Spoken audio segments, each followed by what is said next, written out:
I was sitting on comms working on a video and hoping that an incursion fleet would form up at the new focus. Unfortunately, this focus required travel through 2.5 systems, one of which was Niarja, and it was a bit of a shit show. Over the course of an evening, there were several multi-billion IS losses, gankers joining our comms to troll and ask for payment to leave us alone, burst jammers and inertial stabilizers fit to bowheads, people not using travel fits, and one guy who said that he was quitting Eve. And I assume he was telling the truth because he didn't try to sell us his hanger for 9 bill. I can't even. If there's a scale from 1 to even, I can't. That's a lot. Of course, many players can get lazy and impatient. They end up going a while without any major losses, get lulled into a false sense of security, and then pay the price for it. But apparently some players just don't know any better about this stuff.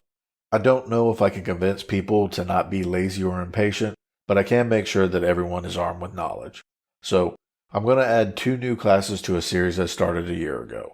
This video is going to cover guidelines for blinging your ship, while the second will be about safe hauling and travel in high sec. So, let's get into it. As you guys already know, EVE is a PvP-centric game with a harsh death mechanic. In other games, you'd simply obtain the best equipment that you could and call it a day. In EVE, however, expensive equipment can just as easily turn into expensive lost medals as it can into higher ISK efficiency. Spared no expense. Absolutely spectacular design. Spared no expense. Top of the line. Spared no expense. We spared no expense. Spared no expense. Thus, it is prudent to shoot for a good price-to-performance ratio. For PvE, that means trying to maximize ISK efficiency while keeping costs reasonably low. And for PvP, is about improving fight outcomes and engagement profiles while keeping the costs down. So, I'm going to give you guys some guidelines that should help you to maintain reasonable price-to-performance ratios while blinging your ships. But before I do, a few poorly segued ideas. First, don't fly what you can't afford to lose. It's not a matter of if you lose your ship, but when. Even elite PvPers flying blinged out Alliance tournament ships periodically lose them, so no one is invulnerable. Also note that when it comes to high sec, more blink actually increases your chances to lose your ship. Once your probable loot drop exceeds the value of the ships required to gank you, you become a nice target of opportunity, and the profit-minded ganker will attack you if given the chance. Past that, however, and you'll become more than a target of opportunity. If your potential loot drop gets high enough, people will actively hunt your ass. And don't think that it won't happen to you. Not only do gankers scan undocking ships, but they'll sometimes go so far as to join incursion fleets with passive targeters and ship scanners fitted. Anyway, I was talking to an FC the other day about putting together a cheaper optimal Bazzi, and he was like, I wouldn't even worry about the price difference. It only takes about 6 sites to pay for the bling mods on the optimal fit. Of course, he's not wrong, but I wasn't trying to put together a cheaper fit because I thought 6 sites was a daunting task. I was doing it because I wanted a fit that both performed similarly to the optimal and that I could safely move along with my other incursion ships with minimum time and effort. I mean, it's not the 6 sites I'm worried about. It's the 100 sites that I need to run if I lost a bowhead or whatnot. But let me get off of my soapbox and get into the meat of the class. So, we want to use Bling to improve ISK efficiency and get better PvP outcomes. But because EVE is a PvP-centric game with a full loot death mechanic, we need to employ proper risk management strategies. These strategies take many forms, such as using intel tools and travel fits, but right now we are only concerned about making smart Bling decisions. And that's because trying to maintain as good a price-to-performance ratio as possible will provide us with the biggest benefit for the lowest risk. But how do we do that? Well, first I'm going to talk about choosing between variants, which have easy-to-compare stats and prices. And after that, I'm going to provide some guidelines for helping to determine what's the best course of action when you're faced with incomparable choices. Alright, I decided to start here because it's relatively simple. So, for the sake of argument, let's assume that we already decided that we wanted to drop some cash on a large hybrid turret implant. But which one should we get? Well, the 1 and 2% implants provide the best ISK efficiencies, but they also give rather meager bonuses to damage as well. And at the other end of the spectrum, we get the absolute best bonus out of a 6% implant, but we have to pay through the nose to get it. However, in the center, we have the sweet spot, or if you prefer, the Goldilocks zone. There, we find implants that provide respectable bonuses at reasonable prices. Thus, we'd want to pick an implant from that group. Which one, however, will vary depending on things like income and risk level. For example, if we were running incursions in high sec, the large income and relative safely would make the 5% implant a good choice. If, however, we were going on a fun fleet roam through nullsec, we'd probably want to stick with the more disposable +3 variant. Anyway, things do get more complicated when it comes to mods because they can vary along several different attributes. Regardless, you still want to go for that sweet spot. For example, we can see the prices of 500 meganewton NWDs start to quickly ramp up starting with the core X-type. Thus, it looks like our sweet spot is before that.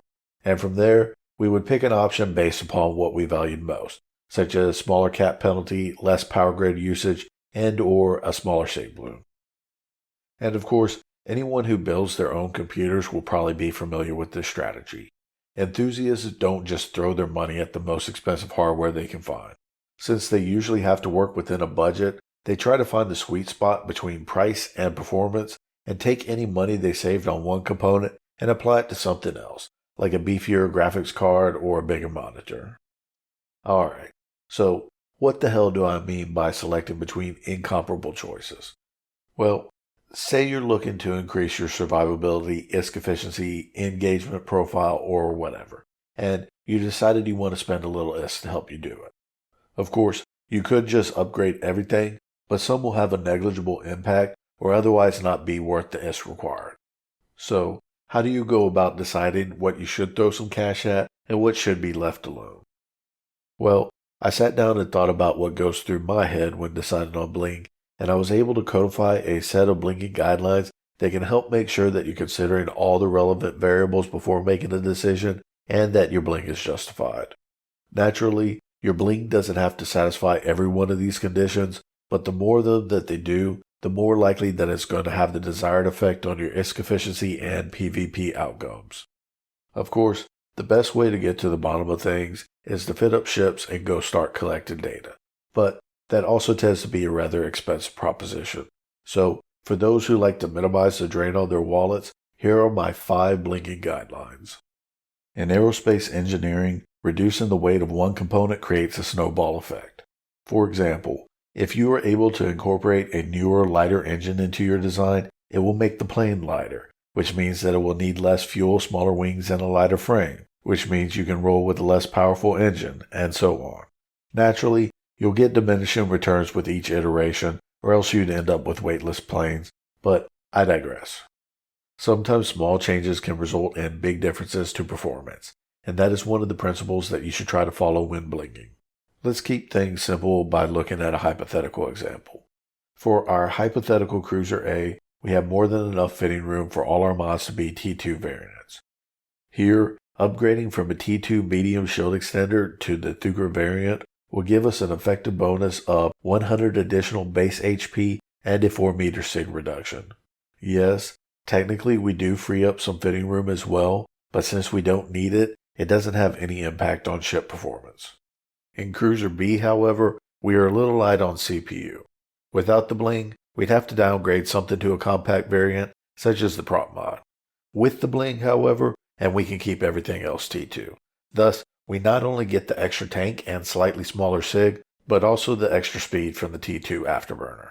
In short, adding the same Bling to different ships can ultimately result in different effect sizes. So, try to upgrade when you're going to get a bigger effect, and hold off when the difference will be less pronounced, which ties into point 2.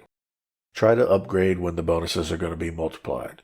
For example, the Scimitar comes with a built-in bonus for remote tracking computer effectiveness. Thus, a faction mod has its higher base strength amplified even further by the hull bonus. As you can see by the chart, this makes the difference in strength between T2 and faction variants even more pronounced.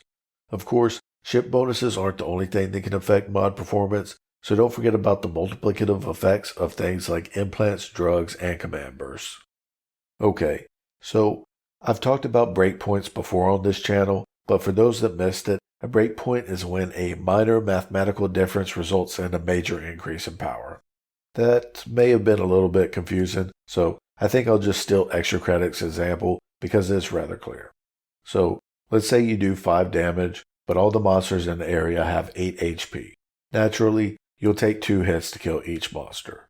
Now, suppose you do 1 extra damage for every level gained. At levels 2 and 3, you do more damage, but you still need 2 hits in order to kill the monsters. But then, at level 4, you can now kill monsters in 1 hit. Suddenly, you can steamroll through all those sewer rats. That would make hitting level 4 a breakpoint. In EVE, breakpoints can be created through upping skills or equipment. In my skill point series, I mentioned how Logistics 5 makes Warp to Me's Bazzi's cap stable with only 1 remote capacitor transfer coming in. This frees up the second for providing cap to Vindies who aren't cap stable and to any ships being neutered by the rats. Fortunately, Suetonia's Wolf Fit provides us with an example of an equipment-based breakpoint. When combined with the 1% agility implant, the Fed Navy 200mm steel plates on his fits allows the ship to align in 4 seconds. While hardly uncatchable, the 4-second align time does mean that Suetonia is able to slip past pretty much everything that isn't an interceptor or sensor boosted. On the other hand, had he stuck with the meta plates and a 5-second align, he would have opened himself up to being tackled by a much wider range of ships. Also, the observant viewers out there may have noticed that the faction plates had the added bonus of freeing up power grid, which prevented Suetonia from having to downgrade something else. Thus, his choice of Bling created a breakpoint and had a snowball effect. As I've said before, identifying where breakpoints are isn't always going to be easy. Oftentimes, personal experience or community wisdom is required. However, sometimes they will jump out at you in PIFA, such as in the cases of align and lock times, or achieving a sufficient level of cap to make a fit viable. Alright, I was waffling a bit on whether to make this a point or not. For one, it could conceivably fall under the umbrella of my third guideline, and 2, I don't want people thinking that Bling is a good band-aid for bad character skills, a lack of knowledge, or poor execution. The cardinal sin of EVE is thinking that bigger and or more expensive ships is what you need to turn things around. It's not. Yes, Bling can give you an advantage, but that's not the same as an I win button. If you are having problems winning fights or safely running sites, level yourself up first. Improve your character and player skill levels, and then maybe consider using Bling if you're still having problems. Anyway, I was playing around with the knees or Amara's blitzing guide a while back and was trying to find cheaper alternatives for the burner missions. After all, I had really good skills, and there had been an assault frigate rework since the guide had first been made. I did find some success, such as this T2 Vengeance successfully running the Burner Hawk mission, but had no luck with some of the others. It's been a while, but if I recall correctly, I just couldn't find a fit that worked for the Burner Dramiel. I either didn't have enough tank, or I couldn't do enough damage and we reached a stalemate. After multiple attempts, I finally broke down and tried out the Bling fit suggested by Anise, and I was finally able to beat him. But even after all of that, I now have the urge to revisit the matter. Regardless, Bling can sometimes be used to shore up a weakness, but I strongly suggest that you explore other options first. Alright, those who don't fly incursions may not have all the relevant information, but go ahead and try to answer the question anyway. Take a look at these 2 optimal fits from the Warp to Me website, which both have a core X-Type 500 meganewton microwarp drive on them. Of course, the particular variant listed is outside of the sweet spot, but let's ignore that for a moment. Which of these ships should have a Blingy MWD? The Mac, the Vindy, both, neither? Pause the video now if you want to take a moment to think about it. The answer is the Vindy and only the Vindy. But why? Well, the Mac does have a higher base speed, so you could be forgiven for thinking that it would get the most benefit out of a Blinged MWD. Unfortunately, they also spend most of their time posted up at their anchor positions, and the few times that they could use some extra speed, it won't matter because they'll be webbed to hell. Past that, they're cap stable when they're not running their MWD, and should only have to broadcast for cap when being neutered by the Atuni. Smaller sig blooms are also rather inconsequential, and a Bling MWD doesn't even fix the power grid issues. Thus, the fit still requires a fitting mod or rig. And yeah, you might be like, What if he has bad cap skills and is being neutered by the Niarja or the Deltols? Well, my answer to that would be that he should work his cap skills. And honestly, we could keep going on like this. For example, you might suggest that a smaller Sig Bloom might mitigate just enough damage that he could survive a preloaded TCRC that he would have otherwise died in. Yeah, that's possible, but honestly, we're really pushing it to try to find justifications. Besides, a preloaded TCRC is made infinitely safer by burning 2 prop mod cycles 90 degrees to the left, and that doesn't even cost a dime. Regardless, there's just no meaningful purpose served by the upgrade, and yeah, the better stats of a blinged out MWD may not be completely worthless on the Incursion Mac, but they certainly don't do enough to justify the cost. The Vindicator, on the other hand, struggles with cap, and a blinged out MWD can help out significantly in that regard. This in turn makes Logi's life easier, and it also reduces the chances that you or someone else will have to turn off their guns when the fleet is running light on combat caps, which isn't that uncommon during late night fleets. Moreover, Vindies often chase their targets in order to web them down and to get them within their optimals for void. In short, a blinged out MWD serves a meaningful purpose on the Incursion Vindy, which helps to justify its cost. The same cannot be said for the Incursion material, as it fails to significantly improve on anything important such as ISK efficiency, individual safety, or fleet safety. Anyway, try to make sure your bling serves an identifiable and significant purpose. Unfortunately, it is a rule that requires a bit of thinking on your part, but I believe in you guys. So try to think about exactly what you intend to use the ship for, what aspects of that activity would benefit from an upgrade, and by how much. In fact, here's one more example. Hopefully it'll get your brain juices flowing. Let's check out the intermediate fits. A single Pith B adaptive invulnerability field can replace 2 T2 invulns and still provide enough tank to safely run incursion sites. While expensive, this upgrade frees up an extra mid slot on both ships, which allows both to improve their damage application. The Mac gets an extra tracking computer, which helps to shore up its abysmal tracking, and the Vindicator gets a second web, which helps him to pin down rats. Obviously, I think the upgrade is more justified on the Vindy because it influences other people's damage application as well, but both do have strong arguments in favor of them. Also, it occurs to me that I didn't discuss the potential loot drop to ISK ratio at all, so I'm going to go ahead and shoehorn that in here.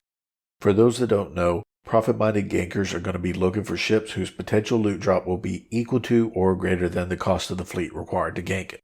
Now, the actual line for profitability can depend on multiple factors such as system security status, Concord manipulation, and gank fleet size and the skills of the gankers. For example, a larger fleet can rely on highly ISK-efficient catalysts, while smaller fleets will have to incorporate more expensive ships like Taloses in order to put out enough damage to successfully complete the gank. In short, there is certainly some wiggle room, but those looking to avoid ganks by being unprofitable will want their EHP to be greater than or equal to their potential loot drop divided by 1500. Of course, this is a rather safe ratio. Those with much larger tanks will often require more expensive ships to be ganked, thus they can consider loosening their standards a bit. However, I strongly advise not exceeding the bottom formula. Moreover, know that such a ratio will keep you unprofitable to the smaller teams, but not to large catalyst fleets. Catalyst blobs may not be ever present, but they aren't exactly rare either. Pushing your ratio may not be a terrible idea, especially if you use other tools and tactics to help keep yourself safe, but it certainly does increase your risk. And for clarification, there are other strategies you can use, such as being slippery, SRP tanking, and making sure that the increase in profits exceeds the increase in ISK value of the losses. So I'm definitely not saying that you should never exceed the EHP to loot drop ratio. However, if you do, you should definitely make sure that you employ other risk management strategies. Finally, it is possible to add bling to your ship and still remain unprofitable. Some ships can sport massive tanks, and some bling is relatively inexpensive. So don't think that a little green or blue necessitates throwing the ratio out the window. Alright, let's wrap this up. Once again, bling is not a shortcut to power, and it shouldn't be used to compensate for a lack of player or character skill. In fact, you'll be far better off in the long run spending your ISK on things like +5 implants and an SP farm tune. You'll never lose that SP, and it will ultimately help out the performance of a lot more ships. For those who still want to bling, my guidelines should help you to get the most benefit out of your ISK. And always practice safe travel and hauling techniques. So, I'll try to get my class up on the subject as soon as possible. In the meantime, you can find plenty of good information with the little Google Foo. Alright, click the bell icon if you want to make sure you're always alerted to new videos of mine, and don't forget to support all your favorite content creators. Until next time, fly smart.